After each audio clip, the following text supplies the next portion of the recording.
Pernahkah Anda batuk atau bersin lalu tiba-tiba merasa cemas terpapar virus corona dan mendorong Anda memeriksakan diri ke dokter namun hasilnya ternyata negatif? Nah, bisa jadi Anda mengalami psikosomatik. Apa itu psikosomatik dan apa sebenarnya gejala terinfeksi virus corona? Kami akan bahasnya bersama dua orang narasumber. Ada psikolog Sani Budiantini dan Dr. Gloria Kemalaate.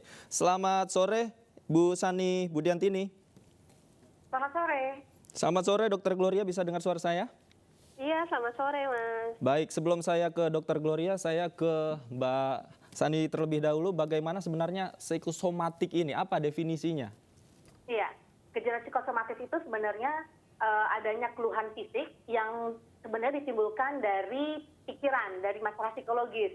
Jadi seseorang yang tertekan, yang stres, akhirnya bisa memunculkan keluhan fisik, misalnya kayak tenggorokan kering, sesak nafas, jantung berdebar, keringat dingin. Padahal kalau dilihat itu karena pikiran yang berlebih, adanya kecemasan yang berlebih seperti itu. Jadi belum tentu ada masalah fisiologisnya. Bisa jadi memang itu karena pikiran atau tadi kecemasan yang berlebihan. Artinya memang hanya dalam pikiran seperti itu. Jadi pikiran seseorang yang berlebihan atau tekanan seseorang yang melebihi batas sumber dayanya itu biasanya justru menimbulkan keluhan-keluhan fisik. Kadang-kadang kayak ada orang misalnya GERD ya, asam lambung naik gitu. Tapi ternyata sebenarnya masalahnya karena pikirannya, karena cemas gitu. Termasuk kalau kita lihat COVID-19 ini kan sebenarnya ancaman nyata bagi kita semua gitu ya. Jadi orang bisa saja merasa terancam dalam waktu ke waktu begitu, apalagi ketika kita mendengar informasi yang luar biasa penyebarannya dan memang bahkan korbannya begitu, sehingga bisa saja kita akhirnya mengalami psikosomatis tadi. Nah, gejala psikosomatis ini sebenarnya adalah karena tekanan yang memang dialami. Oleh karena itu harus segera diantisipasi sejak dini supaya justru tidak menjadi masalah yang lebih serius lagi. Baik, Mbak Sani, artinya memang informasi yang beredar khususnya di media sosial terkait COVID-19 ini justru bisa mempengaruhi psikologi seseorang dalam psikosomatik seperti ini? Ya, sebenarnya memang kan kita punya kecenderungan bawaan. Ada orang yang kecenderungannya panik atau cemas yang berlebihan. Nah, orang-orang seperti ini memang harus memilah-milih informasi yang memang dibutuhkan begitu. Tentunya informasi sangat penting, apalagi yang valid, sumber data yang yang memang bisa dipercaya, itu bisa membuat seorang menjadi sadar apa yang sudah lakukan begitu. Namun apabila seseorang itu memang punya kecenderungan kecemasan yang berlebihan, dia perlu menyaring informasi supaya kecemasannya tidak menjadi lebih kuat lagi begitu. Contoh sekarang broadcast di HP kan sekarang banyak juga memvisualisasikan hal-hal yang sifatnya sebenarnya membuat kita tuh menjadi tidak stabil secara psikologis begitu. Nah, hal inilah yang harus memang kita saring begitu. Apakah kemudian gejala psikosomatik ini bisa menular begitu khususnya secara emosional, Mbak Sani? Oh tentu, apalagi sekarang kita isolasi di mana kita berada misalnya di tengah-tengah keluarga gitu. Jadi seorang ibu yang panik gitu ya, kemudian cemas berlebihan, itu akan memberikan vibe yang negatif juga pada orang di sekitarnya. Apalagi misalnya anaknya atau orang di sekitarnya juga rentan gitu terhadap misalnya yang sifatnya emosi negatif tadi gitu. Oleh karena itu di sini bagaimana kita harus meregulasi emosi, jangan sampai apa yang kita rasakan kemudian menularkan hal itu dan menjadi panik semuanya. Nah, memang tentunya kita juga harus bedakan apakah memang itu psikosomatis atau memang gejala fisik beneran yang terjadi memang simptom influenza atau misalnya memang kita terpapar COVID-19. Makanya data atau informasi yang jelas, yang valid perlu kita dapatkan juga gitu supaya kita benar-benar tahu apa yang dirasa. Misalnya kita tidak pernah misalnya kontak dengan penderita COVID-19 atau kita nggak ada arahnya ke sana, mungkin kita psikosomatis gitu. Nah, kadang-kadang psikosomatis pun juga menyerang kestabilan kejiwaan. Misalnya akhirnya kita jadi nggak nafsu makan, susah tidur. Padahal saat ini kita perlu membangkitkan mental yang kuat untuk menjaga stamina gitu. Karena kan saat ini kan kita dibutuhkan memang gizi yang cukup, asupan yang baik, olahraga yang cukup supaya stamina kita terjaga sehingga kita tidak terpapar hal-hal yang sifatnya memang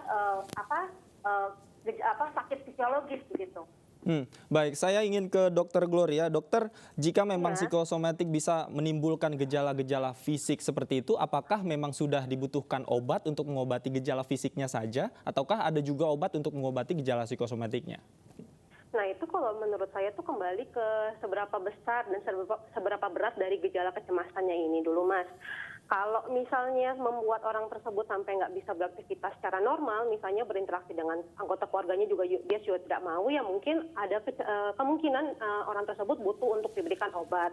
Tapi kalau misalnya masih dalam tahap yang normal, maksudnya memang ada dia masih bisa beraktivitas secara normal, berbicara dengan anggota keluarganya dan teman-teman sekitarnya masih bisa, lebih baik lebih ke secara pola hidupnya aja, mungkin bisa mengurangi melihat berita-berita secara rutin dan secara reguler setiap detik, harus update terus, mungkin bisa dikurangin dan lebih dialihkan untuk melakukan tindakan yang positif. Misalnya kalau di rumah, mungkin kalau ibu-ibu bisa coba masak.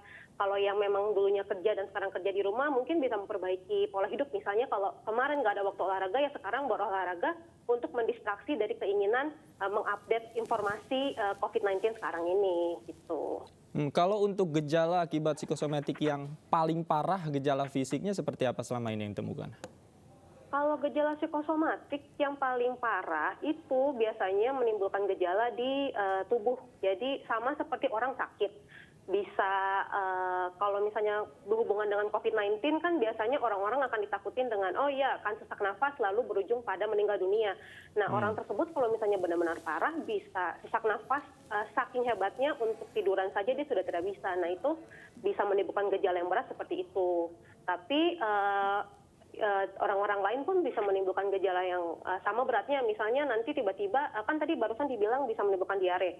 Bisa diare nggak berhenti-berhenti, atau muntah-muntah juga nggak bisa berhenti-berhenti. Jadi masing-masing orang biasanya sih akan menimbulkan gejala yang beda-beda kalau berbicara soal psikosomatis.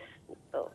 Artinya memang ketika seseorang mengalami gejala seperti itu, katakanlah gejala COVID-19, seseorang datang ke dokter, baru bisa dikonfirmasi apakah seseorang ini mengalami gejala psikosomatis atau betul-betul COVID-19 harus melalui pemeriksaan ke dokter, begitu ya, Dok? Ya, betul, betul. Harus secara objektif, tidak pemeriksaan secara subjektif. Bagaimana dengan personal healing misalnya tanpa obat? Apakah memang manajemen kecemasan itu bisa dilakukan secara personal tanpa harus memeriksakan diri ke dokter? Oh, tentu saja. Kalau misalnya sekarang ini kan lagi ngetren meditasi ya, Mas ya. Jadi selama orang tersebut sadar apa yang terjadi pada dirinya dan mau untuk berhenti tentang untuk selalu merasa cemas, itu bisa banyak yang bisa dilakukan. Misalnya hal yang paling mudah itu adalah berbicara lebih terbuka dengan anggota keluarganya. Lebih jujur kalau dia punya kecemasan terhadap perkembangan penyakit COVID-19 yang beredar sekarang ini, bisa minta tolong sama mereka juga untuk lebih menguatkan, dan tentunya ada aktivitas-aktivitas fisik yang bisa dilakukan terutama di rumah ya, seperti saya bilang tadi, bisa olahraga, bisa meditasi, bisa baca buku gitu. Jadi jangan terlalu terpaku kalau ada psikosomatis harus berobat, harus ke dokter gitu.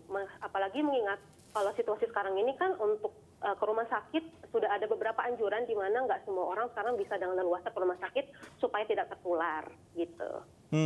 Saya kembali ke Mbak Sani. Mbak Sani, apa biasanya yang dilakukan oleh pasien-pasien yang mengalami psikosomatik terkait memang dirinya ingin menyembuhkan diri secara mandiri tanpa harus memeriksakan diri ke dokter? Apa saja biasanya yang dilakukan oleh pasien ini? Ya, biasanya memang kita sarankan ke profesional health, seperti ke psikolog, tapi melalui video call. Jadi kayak sekarang ini juga saya menerima hotline service dan banyak sekali yang memakai layanan ini karena memang memiliki kecemasan yang berlebihan. Sebenarnya ketika mereka sudah tahu apa yang terjadi pada dirinya, maka mereka akan mudah melakukan kegiatan yang lebih positif. Namun sebelum dia mendapatkan insight itu, memang perlu profesional help kadang-kadang memang untuk berbicara dengan psikolog untuk memang mereka bisa mengetahui apa yang terjadi. Seperti kecemasan. Kecemasan itu muncul memang itu adalah emosi yang wajar saat ini ketika memang kita tahu ada ancaman yang nyata. Belum lagi adanya penyesuaian diri dengan isolasi yang harus segera kita harus beradaptasi dengan situasi tersebut begitu. Jadi memang tidak mudah bagi seseorang saat ini untuk menanggulangi rasa tekanan yang memang menimpa dirinya begitu. Nah, inilah yang menurut saya setelah memang mungkin berbicara dengan psikolog, kemudian menggunakan fasilitas hotline service yang ada, kemudian mereka harus pertama menerima apa yang terjadi. Jadi sebenarnya perasaan denial atau amarah itu tidak membuat mereka bermanfaat, tapi bagaimana memang menerima bahwa ini adalah wabah yang terjadi di dunia, kemudian apa yang dia bisa lakukan. semakin orang bisa fokus pada apa yang dia bisa kendalikan, semakin mudah. Mikirin COVID-19 juga nggak membuat COVID-19 akan berhenti, betul nggak?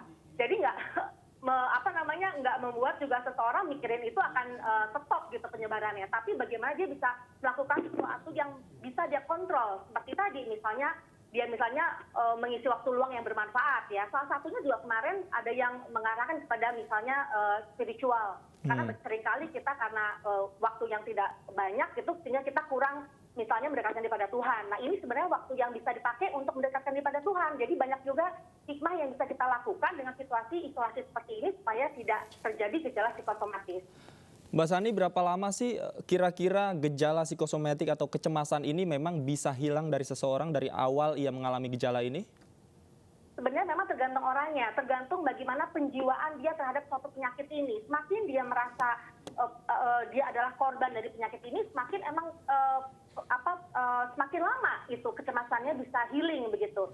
Tapi ketika dia tahu bahwa ini sesuatu yang memang tidak bisa dikendalikan COVID ini, tapi dia bisa mengendalikan pada dirinya, kemudian penerimaan terhadap adanya COVID-19 ini semakin mudah orang itu bisa healing begitu. Jadi sebenarnya support family itu juga sangat dibutuhkan. Bagaimana kita bisa menghandle member of the family kita ajak bicara, kita melakukan kegiatan bersama-sama secara bermanfaat, itu membuat mental seseorang jauh lebih stabil dibanding mereka ngurung diri, baca terus berita, kemudian penjiwaan terlalu besar terhadap apa yang akan terjadi menimpa dirinya, itu akan membuat orang akan lebih lama healingnya seperti itu. Baik, artinya memang kegiatan-kegiatan yang positif harus terus dilakukan, khususnya bersama orang-orang tercinta seperti keluarga ya. Baik, saya ke Dokter Gloria, betulkah jika memang gejala psikosomatik ini dibiarkan secara terus-menerus, kemudian bisa menimbulkan gejala menurunkan imunitas tubuh begitu malah dok? Oh iya, stres itu sebenarnya tuh bisa beresiko kayak mengganggu produksi hormon dalam tubuh kita. Nah, salah satu hormon dalam tubuh kita ini ada yang fungsinya untuk memperkuat sistem imun.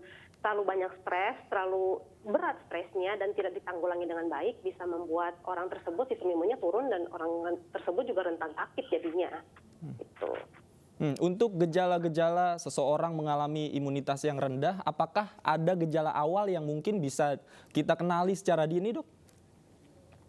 Kalau untuk kenali secara dini, mungkin kalau melihat dari perkembangan COVID-19 sekarang, orang bisa gampang pilek ya, karena kan kebetulan juga lagi musim flu nih, bisa gampang untuk flu.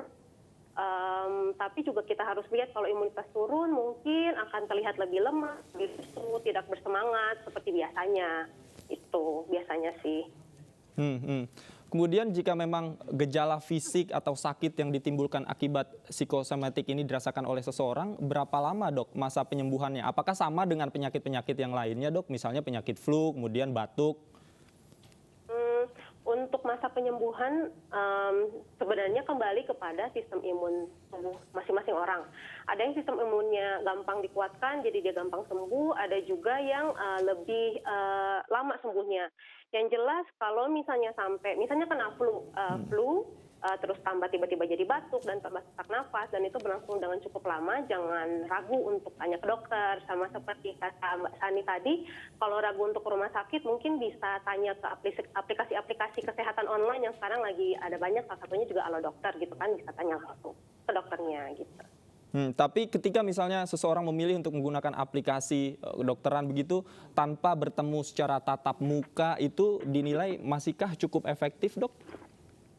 Kalau melakukan konsultasi lewat aplikasi kesehatan online ini sebenarnya lebih efektif dalam hal dokter bisa memberikan informasi kemungkinan orang itu sakit karena apa. Lalu bisa kita kasih edukasi nih, tips-tips untuk memulihkan diri seperti apa yang harus dilakukan selama masa pemulihan, lalu pada kondisi-kondisi apa orang tersebut harus mencari pertolongan langsung bertemu dengan dokter. Jadi efektif tentunya apalagi melihat kondisi sekarang ini.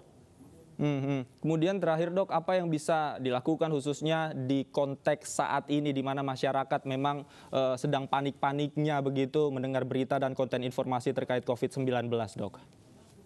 Kalau saya sendiri yang menganjurkan yang pertama mungkin jangan terlalu panik ya. Ini memang wabah yang terjadi di seluruh dunia, kita sebagai masyarakat harus bisa melakukan bagian kita dengan mensupport pemerintah. Misalnya kalau misalnya sudah disuruh kerja dari rumah, ya tinggal di rumah, jangan pergi ke mall, menghadiri acara-acara yang banyak orang atau keramaian.